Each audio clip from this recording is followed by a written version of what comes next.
afternoon, everybody. Want to thank you, everyone in the chat here, for joining us again for another one of these Lumix Live events that we're doing here. As you can see, we're kind of on a pretty good tear right now at once a week for these, so definitely keep up on the Lumix USA Facebook page, the email groups, the different Facebook groups where we're letting everyone know that we're doing these things, because it is going to be a weekly set of kind of interviews, conversations, tech talks, and today is a really exciting one. For the most part, I think everyone that we've been interacting with is kind of aware of what we announced last night with the S1H. So I have Matt Frazer from the Lumix team here with me. So I'm going to bring him in and we'll kind of get at this here. So hey Matt, how are you? Thank you. Sorry, it would have been good if I turned your audio on first, right? Yeah. Hi, Sean. I'm doing good. Thank you. Now, hopefully, everybody heard that. So really exciting night last night for S1H users. With the version 2.0 firmware. I know this is something you've been working on with the team for a while, and we've got a whole lot to cover today with this, but before we jump into that, how about we give those who may not be aware of who you are with the company, give them a little introduction. Who are you? Well, as you said earlier, I'm Matt Frazer. I am I do business development for the Lumix team. So spend a lot of time working with filmmakers and also like accessory manufacturers, really trying to provide a lot of functionality to the cameras, not just in the S series, but also the G series as well. Cool.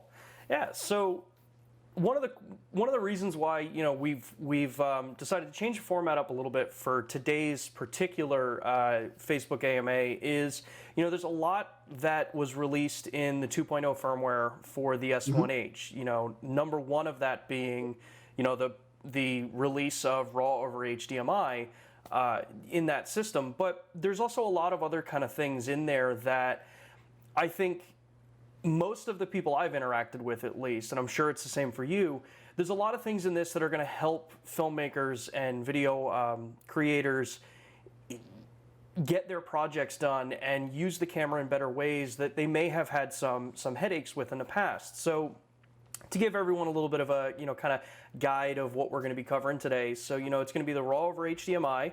We're going to cover some of the resolution updates to this thing, how RAW works, what devices you need with it, what kind of equipment in general. We're going to cover some of the tools that are available to you in this upgrade that will just enhance and make your use of this product even better. We'll also touch on some of the workflow capabilities. So where can you actually work with ProRes RAW? And some of the other firmware features that were added into this that I know some people in the community have noticed and had commented on, but this way we can make sure that the clear, exact information is out, as to what people should expect from this. We also have a cool little thing once we go through the ProRes RAW part that we'll jump to once we get to the end of that. I think everyone will be a little excited for that. So with that, let's jump right to the ProRes RAW. Can you give us a little detail about what it is and how it works with the camera? Well, so let's be clear. The camera outputs a RAW output now over HDMI. What you record it in is really up to the manufacturer of the recorder. We're just providing RAW data out the HDMI port. And our partner, Atomos, they've worked on a solution for ProRes so they can record ProRes RAW with their recorder. So it's been a really tight partnership actually with Atomos. It's been over a year of work to get this whole thing to work to this point. And they've just been a great partner through this whole process. I think probably let's go through the data points first so everybody understands what they're getting from ProRes RAW. So number one, all of the RAW options for the S1H are going to be 12-bit options. So when I cover these resolutions and frame rates, they are all 12-bit. So just keep that in mind. This includes a 5.9K function, which is going to be 5888 by 3312 resolution. So a lot of resolution to work with. It'll support frame rates of 2398, 25 frame, and it'll also support 2997 frame as well. And that is the full frame sensor area of the S1H. Awesome. For people who want to shoot in the Academy region, I'm sorry, the Super 35 region of the camera, we have a Super 35 4K crop. This one's going to be in the 4K aspect ratio, 17:9, whereas the 5.9K will be in a 16:9 aspect ratio. So the Super 35 4K in 17:9 aspect ratio, it's going to give you 4128 pixels by 2176 pixels. And this is the one that supports all the major frame rates. So you get 2398, you get 25 frames per second, you're going to get 2997, you're going to get 50p, and then you're also going to get 5994 in that mode. And then there's the Academy region, or what we call the anamorphic Super 35 region. This is the 3.5K capture. It's a 3536 by 2656. This is going to be supported at 2398. It's going to be supported at 25 frame. It's also going to be supported at 2997, and it supports at 50 frame. The 50 frame one I think is important, Sean, for us to cover for a second, because there's going to be people in North America who want to be able to use slow-mo functionality in that anamorphic aspect ratio. So there's not a 48 frame option. There's not a 60 frame.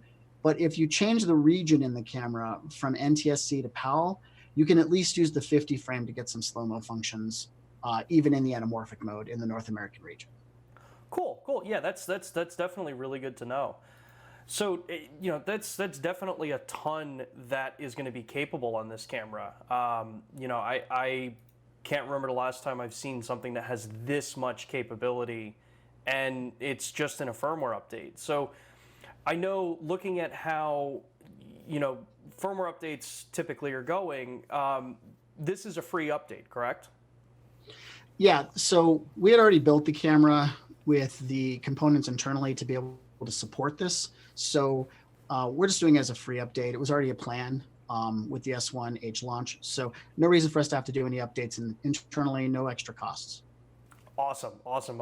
I'm sure a lot of people out there are going to be pretty happy that they don't have to, do anything extra for this. Just download the firmware and install it. And into that point, that much. I'm happy we're not charging for it too. So. Yeah, and for those that haven't ever, as simple as a firmware update sounds, for those that haven't, done that before, there's a ton of resources that we have out there that can walk you through doing firmware updates, and even once this actually releases, which is a good point, Matt. When does this actually hit the public? Well, Sean, I don't know if you know this. The Earth is a round sphere, so the date will be slightly different depending on which part of this sphere you live on. It's supposed to launch May the 25th. That'll be someplace in Japan. So some places will get it late in the evening on the 24th. Cool. Yeah. So end of May, the community will be able to actually start utilizing this at a proper time local to them. Exactly. Sorry, it makes me laugh because when we say the 25th, there's no way we're going to release it that way. It comes out one time. So some people get it the 24th, those will get the 25th. So. Yeah. So I mean that's really cool with the whole RAW release, and I think to maybe break this up a little bit so that there's a ton of questions coming in, and there's been a ton of questions out in the market with that RAW signal that we're sending. I've gotten a ton of questions, and I know that we've got a couple questions in here from the chat group. Is that linear RAW? Is it already log? Can you explain a little bit on that, to how this works? Sure. Well, before we cover that, let's first cover what you need to make a RAW recording happen. Perfect. So obviously you'll need the S1H. The HDMI cable needs to be an 18 gigabit HDMI cable. We want to look for something high quality. Obviously the Atomos cable that's designed for this is 100% going to pass it, but any 18 gigabit cable will work. I always recommend testing them first. Not every cable company is, let's just say, 100% honest with their ratings on how they get there. So always a good idea just to test it first. And then you'll need an Atomos Ninja 5 recorder. Once you have those three devices, or the two devices and the cable connected, should be ready to go. We have an ambassador for the Lumix brand named Joseph Lanashki. His YouTube channel is Photo Joseph. He's actually done a video for both us and Atomos that walks through the basic setup of the camera and also some workflow in Final Cut Pro. So I'd recommend you check that out if you want to learn how to actually set up the camera internally. I could do it here, but frankly, with the setup, it's not going to look that great to everybody out there on Facebook. So we won't bore you with walking through it right now. As to whether or not it's linear or not, I'm not trying to dodge the subject here. What cool. it really is that once you have this all connected, the S1H outputs raw data, and raw data is inherently linear. So it is going to be linear values that are sent to the Ninja 5. But what's important to note is that within Final Cut Pro, and I'm certain other future nonlinear editors that are going to be out there, what happens is there's a raw to log conversion that is done in the nonlinear editing software. And we've designed the S1H to work in a log space, including the screen that's on the back of the monitor or the electronic viewfinder. Both are available when you're recording in RAW. Awesome. They're going to play log. And then we have inbuilt a 709 LUT that you can go ahead and preview. So we really want you working in a log space, but for photographers who are maybe not familiar with log, but are getting more serious about their video work, you can go ahead and color correct in a linear space, and it's going to behave more like a RAW file would for photography. And then for filmmakers who are used to a log workflow, they can work within a log workspace with the camera. Cool. Yeah, so that I think brings up a question that I know, again, kind of like the RAW question, you know, that's come from a number of people out in the community with it. And that's like, so with the tools in general that are available, you know, what tools are available for working with this RAW update, you know, either in the camera or on the recorder? You know, can you touch on some of those a bit? Not at all, Sean. We're going to ignore that. I'm joking. We'll cover it right now. So things like, if you're using an S1H now, you expect to see things like Zebra, you expect to see waveform monitor, you expect to see vector scope. If you've come from the Varicam or the EVA, there's a feature that they call YGET that we call luminance spot meter. It's a little box that you can move around, and wherever you move the box, it'll tell you what the exposure is. In this case, it'll tell you in how many stops over or under that particular object is in the frame. All those tools work in the S1H when you're recording RAW. There'll be some minor things like auto white balance doesn't work. I mean, you're shooting RAW, so we would expect you're going to set your own white balance at this point. So you won't have certain auto white balance functions or certain consumer niceties like, you know, we have features that extend the dynamic range of the camera that we call intelligent dynamic. Those things are going to be shut off because they're not really good for filmmakers. But the bulk of the tools that you would expect in an S1H, they're in there and they work. What's more important, though, is the amount of detail we're spending with Atomos to make sure that the tools that Atomos includes match what we're doing in our cameras. So, you know, Atomos provides waveform monitors and vector scopes, and you know, they have false color functionality, and all of those things continue to work in the monitor. And our goal is to make sure that you can trust either tool, whether you decide that you want to have your tools up on the S1H and use the Ninja 5 as just a straight monitor for framing, or if you want to be able to keep tools on your Ninja 5 and have just the info display on the back of the S1H, you know that you can trust the tools that you're going to use when you look at them.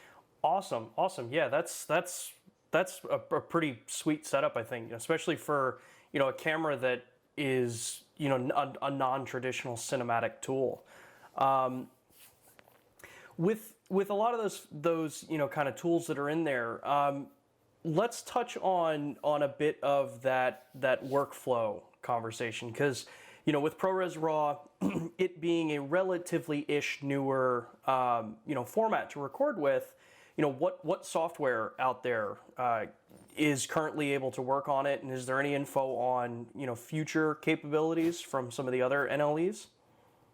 Sure. So as we're flowing into that, let's just for a second stop and talk about the media and where you're going to record. So you're going to record into a hard drive that will be installed in the Ninja. There's no way to record in the S1H when you turn RAW on.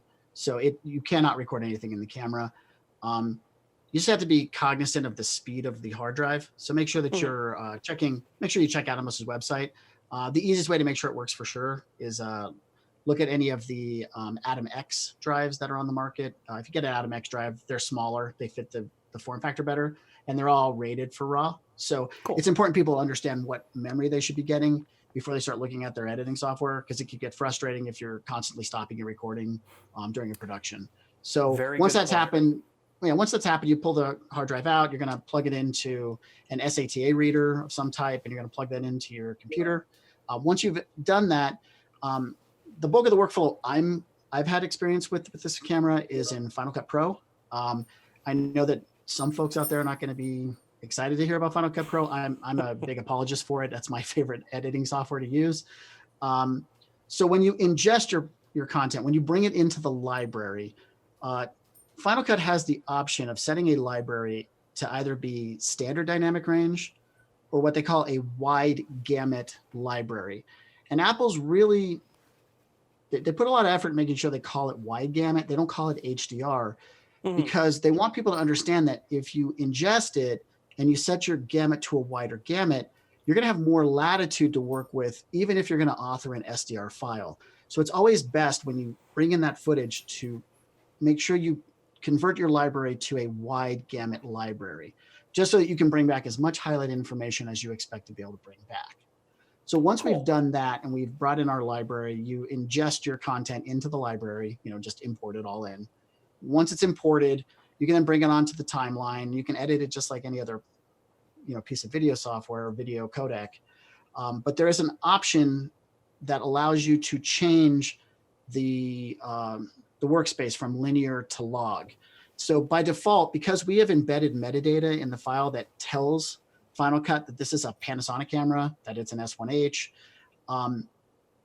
by default, Final Cut will automatically convert to a log space for you, and will automatically apply R709 LUT. You can quickly shut off that LUT if you'd rather work with your own LUTs, or if you'd rather work in a linear space, it's pretty easy to switch that to a linear space. And again, Photo Joseph on his YouTube channel has done a really nice job of showing how that works. And then you just have to decide your timeline. Do I want my timeline to be a standard dynamic range timeline, or do I want my timeline to be an HDR timeline? Again, because we're dealing with so much latitude here and it's a 12-bit file, we clearly can support HDR productions with this camera. So once you've set the timeline to the way you want it, you're ready to go.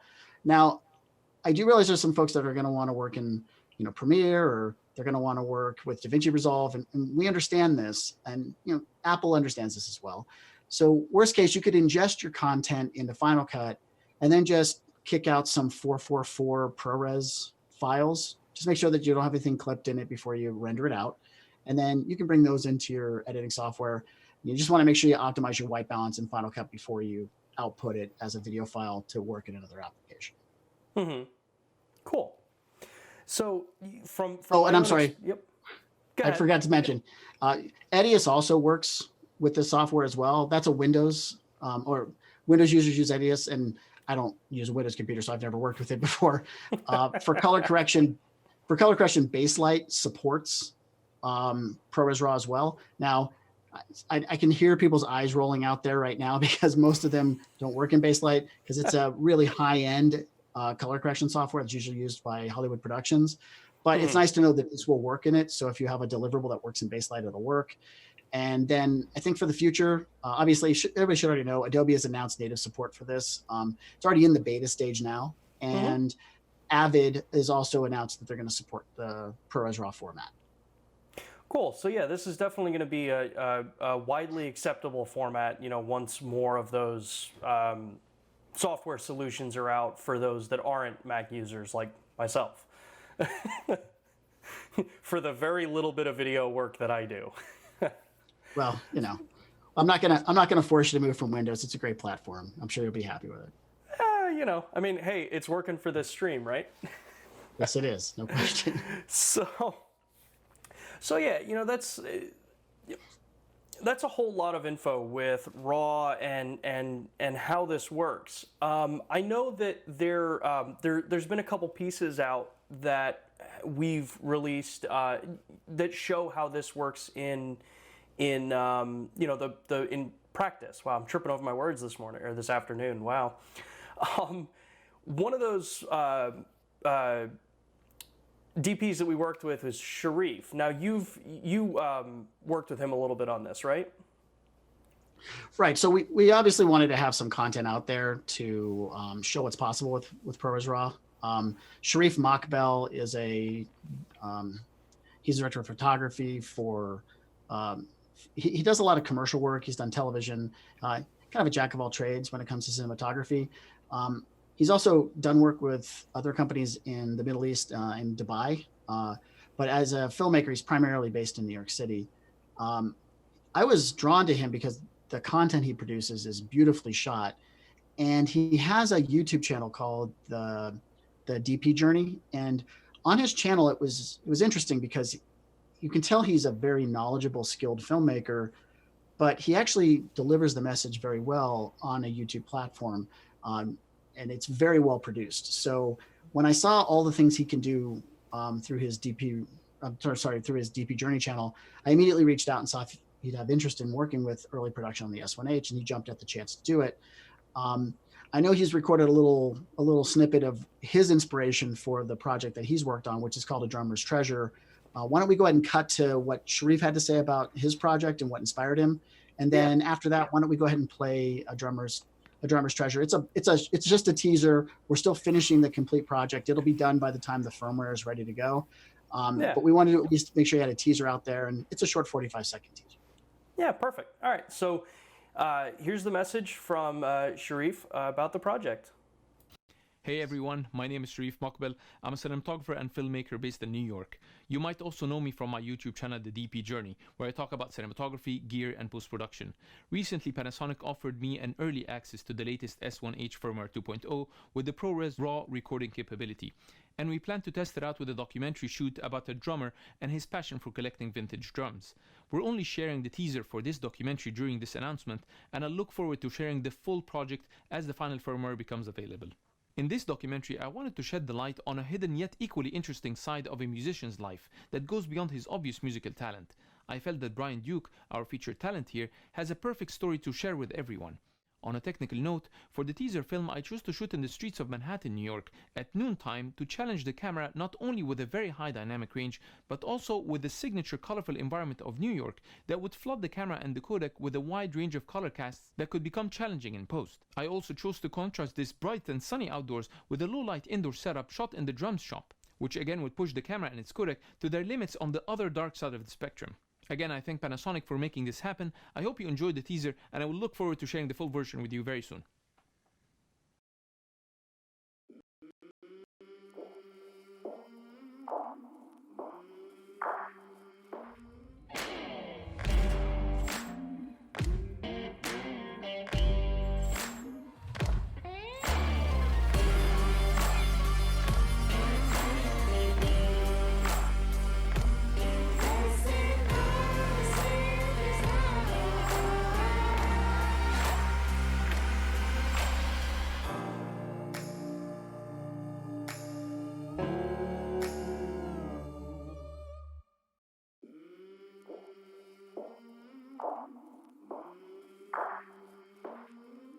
Panasonic. All right, cool. Yeah, so that was the little introduction from Sharif, a little bit about him and what inspired this project, and then that little clip.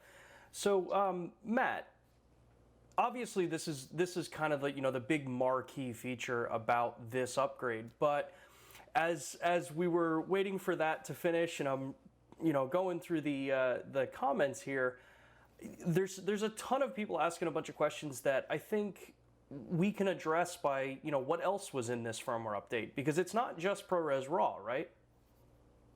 Yeah, so obviously we look at the feedback we get from the market, and people are going to have different challenges with the camera that we couldn't have anticipated, or we discover things about the engine and processing in the camera that we can optimize to provide better performance. So I think on the second half of that, the idea of optimizing for better performance, one of the improvements that we found was a way to allow you to record 6K, 5.9K, and 5.4K content internal and then also output a UHD signal to an external monitor. So we had a lot of people who were shooting in the camera in the open gate mode because they're using like large format anamorphic lenses, or they want to just shoot 5.4 or 5.9K just to get some extra resolution.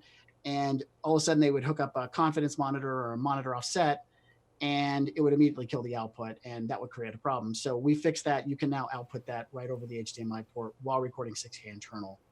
So I think that was a big improvement that we've made to the firmware. One of the challenges the market has issued to us was that they want to see us improve the picture quality of the S1H even further. People were noticing some, with higher ISO shooting and vlog, they were noticing some slight ghosting, almost like a double image that would follow the arm as an arm moves up and down. And so we took a look at that and we said, well, a lot of people really love the image that the S1H is producing, and they're not noticing this, and they like where the noise is in the camera now. But for those people who want a little less noise reduction in the image, we've added a -1 setting in vlog to further reduce the noise reduction even further. So I know some people will ask, well, why didn't we just make 0 the bottom? Because that was the original plan. Well, we didn't want to mess anything up for people who are already used to using the S1H and used to the look at 0. So we've added just a -1. So it's kind of like our Spinal Tap moment, but instead of it being +11, it's -1 now for your noise reduction. Now I have to wonder how many people got that reference.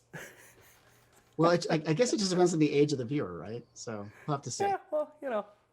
So, yeah, you know, that's huge. I know that there's a ton of people out there. Like like I said, I have the comments open, and I've seen a bunch of people asking, you know, about, you know, utilizing the camera in those high resolution modes. So it's really kind of cool to see that, you know, after taking that feedback, we've been able to come out and, you know, work on things and kind of refine it, you know, a little bit more and find ways to continue to support the market. So, you know, that's awesome to see what our engineering team's, you know, capable of with that. With, you know, kind of the rest of the firmware update, I know there's a bunch of other things in there that were added in, and obviously, you know, going over every single little one is probably going to be a little tough for everyone out there, because not everyone is going to be, you know, really looking for some of those features. But I know that there is. Wait. You're telling me that not everyone wants to hear the story behind why we allow you to disable the delete all from the touchscreen? Is that what you're saying? We don't need to cover all of those little details? I mean, obviously we can if the chat. No one cares. Yeah. Why don't we focus on the stuff people care about is really what we're getting at here, right? Yeah. So there's a few other things that we've done. You know, this has frankly been an ask for at least the GH2 from my memory. One of the challenges that has always been presented to us is that, you know, we have this autofocus assist feature, which allows you to adjust your focus. I'm sorry, not auto, manual focus assist, where you adjust the manual focus on the lens and it gives you a little magnified image, right? And so I was able to adjust focus, but the problem is, let's say I'm doing like a live stream, like what we have here. Whenever I did that, all of a sudden it would output that magnification right on the screen. And it would be embedded and burnt into the live broadcast. So we've now figured out a way to turn off the manual focus assist out the HDMI port, and you can still view it on the LCD screen on the back of the S1H. So I think that was a big change. And frankly, it's been years in the making, and they've finally been able to figure out how to make it work, which I think is just awesome that they're able to do. And then I think probably one of the biggest improvements we've made, and I hate to call it an improvement, but really what's happened is we've discovered a challenge in the marketplace, which is that we've seen some reports, and there's very few of them, but we've seen a few reports where people are experiencing card corruption or card failure while they're recording their video. And I think it's important people understand, first off, it's a very small number of cards. And we have reached out to a lot of these people who have reported this feedback to us. We've gotten the cards that were in question. We've tested these cards. And frankly, what it comes down to is that there's sample variance in manufacturing. Sometimes a card is right at the standard, and sometimes it just barely is below the standard. And in most cameras, you wouldn't know, because nobody's pushing 400 megabit data rates like we are. So you have have to sort of combine the right camera with the right card in the right manufacturing lot. And then all of a sudden you can get these corrupt files. But at Panasonic, we don't want to just say, well, talk to your card manufacturer. It's obviously their fault. Our engineers have re-optimized our buffer in the camera to help mitigate some of these problems. So we should see far fewer of these in the future when this firmware launches. And it's important to note that by optimizing this buffer, we've always given you a warning if the card isn't fast enough. If you put a card in any one of our cameras like GH4, GH5, if the card's not fast enough, what's going to happen is it's going to warn you as you're recording. So when it realizes it's run out of space, the camera will stop recording and it'll end the file. And that's where that buffer comes in to make sure we can end that file. So I think, Sean, something that you're really knowledgeable about is what are some of the best ways for people to format a memory card so that they don't run into this problem? And then we'll cover what to do if that still doesn't work. Yeah. So that's, working with a lot of the community out there who, again, as Matt pointed out, the way we work and we find these kinds of situations and come up with solutions for them is because of the community, all of you watching that give us this kind of information and work with us. So actually contact our support center and provide help while, and working with our engineering team, myself and whoever else.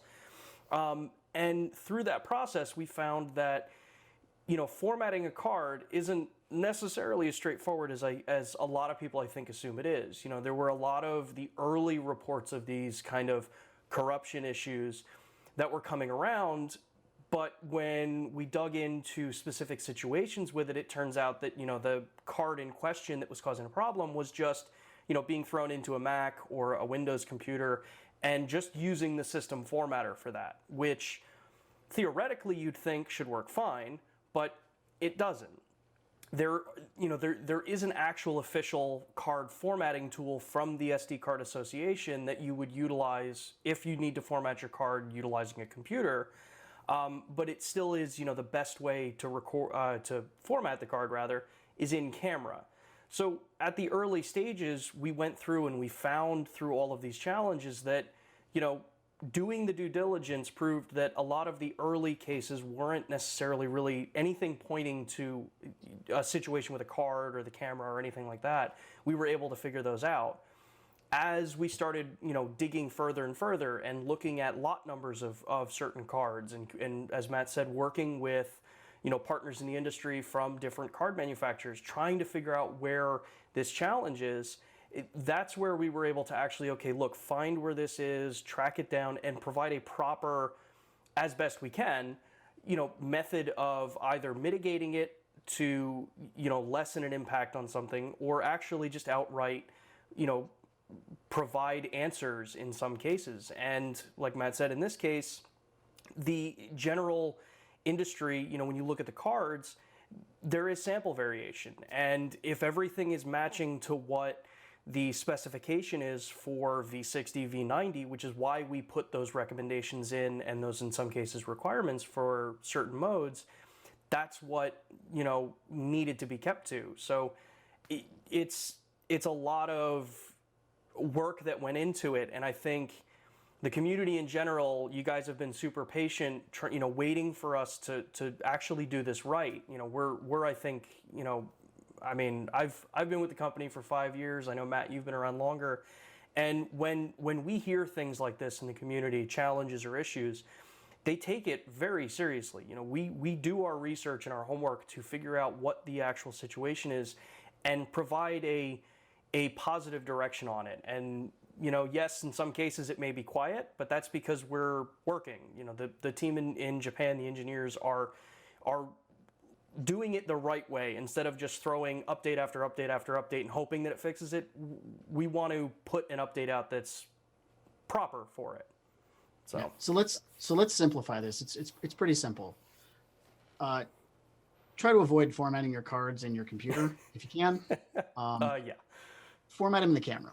And if you format in the camera and it's still running into these card read issues where you're getting a warning, we've done something to make sure that it at least completes the file when we get the warning. So by optimizing our buffer. And so if you keep getting that warning, at that point, contact the manufacturer of the memory card and they'll get you taken care of. But that's how we've been able to resolve the problem. Nice, nice. So yeah, like I said, there's a ton of other things in this this firmware update. I have the press release here to make sure that I'm hitting kind of the points that we need to. Are there any of the other kind of updates that you want to comment on that you found were kind of cool little slide in theirs that we don't typically normally talk really loud about? I think on this firmware, it's been pretty straightforward what the big features are. And I think we've done a pretty good job of covering those. But I think we probably have some questions in the chat that we should get to, so we can answer a few of these and make sure that we haven't missed anything from anybody. Yes, we do. And with that, actually, I have a couple of them pulled up. If you've got one, go for it. While I pull up some. I'll let you start first. We'll let you start first, and then I'll pull up it. Right. So one of the questions we got here from the viewers is, does the S1H's integrated body IS still function with the RAW recording option? I'll start with that half of the guy's question, or the person's question first.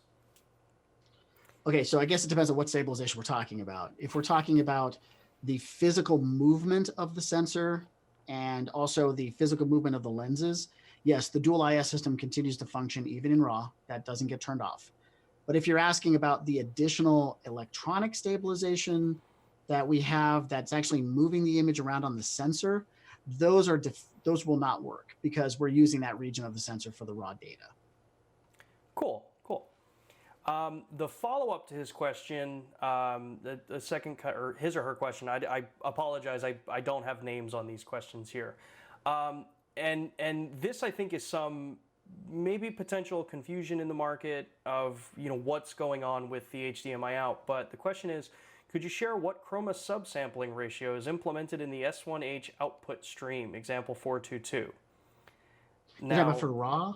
We talking about for RAW output? And that's why I wanted to bring this question up when I saw it, because I think it would be useful for some who may have never worked with RAW.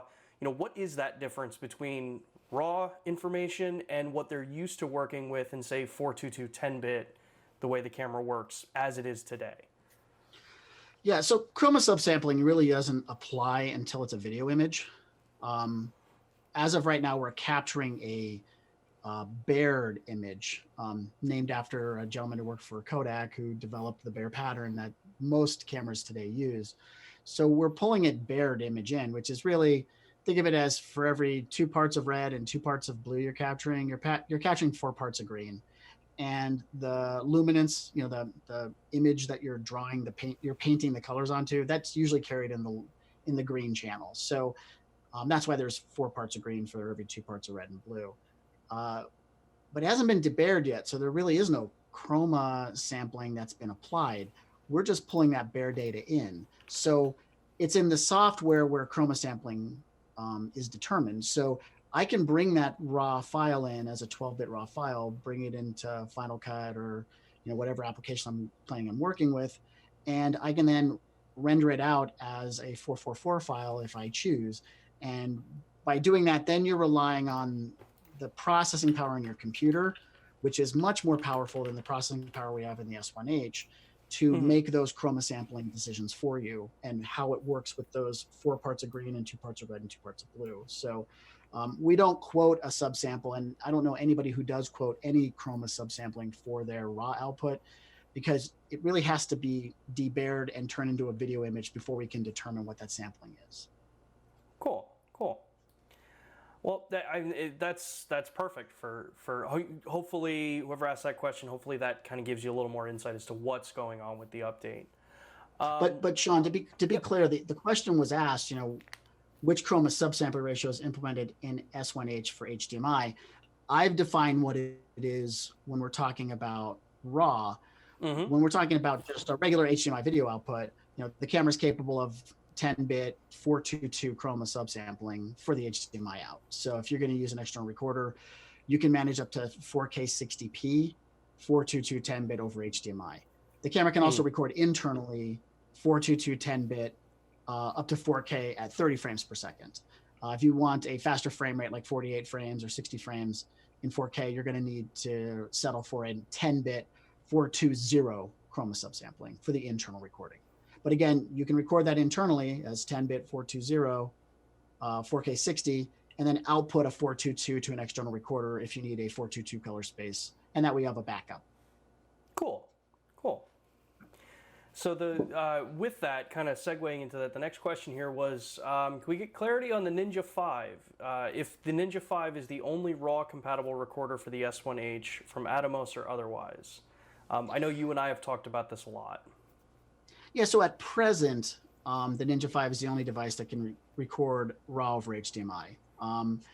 And obviously, Sean and I don't work for Atomos, but we have friends over there. We talk. And the truth is that just yesterday, there was an article posted in a publication called Film and Digital Times. So if you go to fdtimes.com, that's the website where you can check this out. There's a massive series of articles on the S1H. As a part of that, they interviewed Jeremy Young, who is frankly the founder of Atomos, and he's the public-facing face of Atomos. And in the article, he is asked specifically about the Shogun 7. He's asked about the Neon, and what he has said is that it's on the roadmap, but they've been pretty busy. They've been working on a lot of different applications. They've been trying to get the S1H going, and that was no easy feat with a 5.9K output for a cable that was designed to work in 4K resolutions. So now that they have got this off their plate, I would hope that they're going to be able to do that. Obviously, there could be some limitations in the hardware in those devices that would prevent it, but Jeremy seems pretty confident that it should happen. Cool, cool. So yeah, let's see here. I'm pulling up a couple more questions here. We've got a ton of questions that have come in. A lot of them we've already kind of, I think, covered throughout the beginning. So, and just as a how about this, Sean? Because those people might have got a little bit late. Why don't we just recap them? So, a few people are asking, is it linear or is it log, right? And it's linear. It's going to be a linear file, but in the editing software, there's a raw to log conversion that Panasonic has developed, and it's in Final Cut. So we can convert that linear image into log, and then the LUTs are there for you to work with, or you can grade it yourself. So that addresses that one more time, just so that we can, that way we bookend it. So people who got here late, they got the answer they were. Yeah, and for those that did join in late, these sessions are recorded. So we will be posting these live afterwards. They stay live on the Facebook page here where you're viewing. Takes a little bit of time for Facebook to process and put it up, but we do take these and we will put them up on the YouTube channel. So you will have this material to reference back to if you need actual, clear information as to what these features are. So we're not worrying about, is it really this or whatever. You have the actual information coming from us at Panasonic here in the US. So Sean, some folks are giving me a hard time because I must have said hard drive instead of SSD. I apologize. Come on, spinning drives are great. We can go back to zip disks. Yeah. And then someone's asking, can we record 6K open gate? That means our 6K mode is in a 3:2 aspect ratio. It's the entire sensor basically, using the Ninja 5. So we had mentioned earlier that in the earlier firmware, you couldn't output over HDMI while recording that open gate internally. You couldn't record internally 6K and then output over HDMI. We have now added the ability to do that. So we can output over HDMI. But I think it's important to note in this application, the Ninja 5, because it's a video signal we're outputting, for one, we can't output 6K over HDMI as a video image. We can only do that as RAW. So that means it has to fit in a 4K image. It has to fit in the 3840 by 2160 resolution that we can send out the HDMI port. And then once we do that, you'll see 3:2 aspect ratio with what are called pillar box bars. There'll be black bars at the left and right. So you're going to lose a lot of resolution doing it that way, but you can still technically record the image. It just won't be 6K. But remember, you're still recording it internally, so you still have it in 6K if need be. And that's actually a good segue to one of the questions that I know we got before the stream. So hopefully the person who asked this, is able to join us. In cases where, say, you're using the anamorphic RAW recording, and you're using the Ninja 5, how is that recorded? Is that recorded like how it is now with the pillar boxes, or is it actually keeping that 4:3 ratio? Yeah, so if we're recording the 3.5K, which is the anamorphic, or what I call the Academy region, it's literally going to only be its resolution. So, we're talking about, I don't want to misquote the resolutions. So it's 3536 by 2656. That's exactly what it's going to be in the file. There'll be no pillar box bars on the sides. Just like if you use the 17:9 aspect ratio for the Super 35 4K, there won't be black bars at the top and bottom that are to fill in the 16:9 aspect ratio either. These are going to be just the native resolution files that are on the Atomos drive or whatever SSD you have in the recorder. Cool. Let's see. Let's take a couple more questions, and then I think we can wrap it up after that. There's a ton more information out there available, and like I said, we've got a ton of resources online. Myself, a bunch of the rest of the team here in the U.S. and abroad, that are always available. We're always online in some form or another. That in the groups helping out. You can ask us questions, that kind of thing. I'm seeing a couple of those questions come back up about the noise reduction in Vlog with things like 6K. Can you recap that a little bit for everyone too? Sorry, Sean, can you just repeat the question really quick? The noise reduction update that we've added for the new firmware. Could you cover that a little bit too? Yeah. Again. There were some folks felt like the noise reduction was maybe a touch aggressive in Vlog, and so other people love the look. And so what we've done is the default setting in Vlog, when you go through the color settings in Vlog, you'll see things like noise reduction are set to 0, which is the lowest setting. We've added a -1, so you can actually go below 0. And obviously there's going to be a little more noise in the file, but it deals with that ghosting or after image that can happen when you're shooting at higher ISOs. Like if someone's arm is moving, you may see like a ghost or after image in there as it's following our arm. And that'll be resolved by bringing that down to -1. Cool. And I know, there's been a couple questions that have been out there about, with RAW, is there noise reduction in RAW versus the way the camera records it as it is today? I know I personally don't have any of that information. Can you explain a little bit on that as to what we can explain about it? Yeah, so I know some companies are pretty heavy-handed with noise reduction in the RAW files. Obviously, we don't know for certain that there's no noise reduction applied at all in the camera for the RAW files, but I can tell you that there's a lot more noise in the RAW files than the internally encoded files in the camera. And we do that on purpose because we know how much processing power exists in your computer to noise reduce. And so we figure you want the most latitude possible, the fewest amount of motion artifacts possible, just deliver the raw data as the camera delivered it, and let your software do its job, which is to reduce that noise. And so programs like Neat Video clean this up beautifully in post. So I think the one thing I want to make sure people are aware of is that the S1H is reaching a point of resolution where it's actually outstripping the capabilities of Final Cut. So if you're going to use the Final Cut noise reduction, there's a small challenge, which is that their noise reduction file will only work on files 5K and smaller. So you may need to find a third-party noise reduction for the time being. I use Neat Video. I'm not going to endorse it. It's entirely up to you which one you want to use. But they all work extremely well to clean up the noise in a RAW file. And anybody who's worked with RAW can confirm that, like the highest end cameras in the world, whether it's the Alexa or the Vericam or it's a Red, there's just inherently more noise in a RAW file. And it's just a part of the workflow to clean it up. Cool.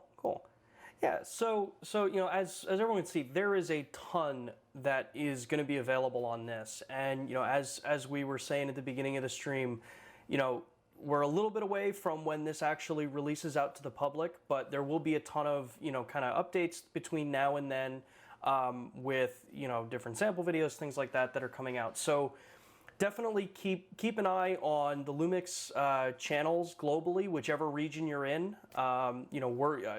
Make sure you're on some of the different email groups with us, into the different Facebook groups. Like I said, we're going to be doing these things, these kind of conversations like this, once a week. So it's definitely going to be a new platform for us to keep in touch with all of you out there. Getting the feedback from you guys and what kind of comments you have here.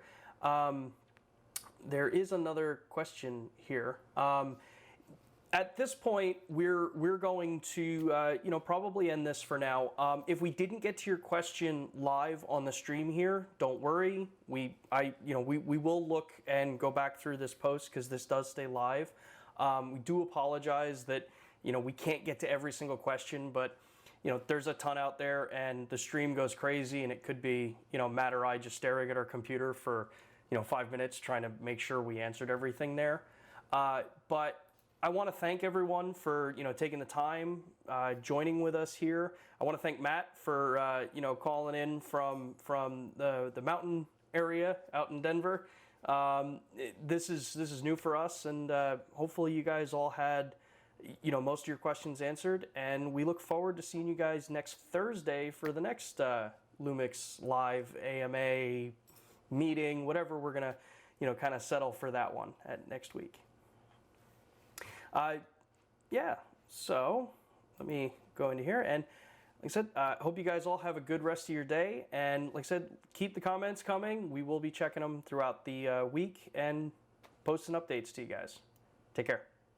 Thanks, buddy.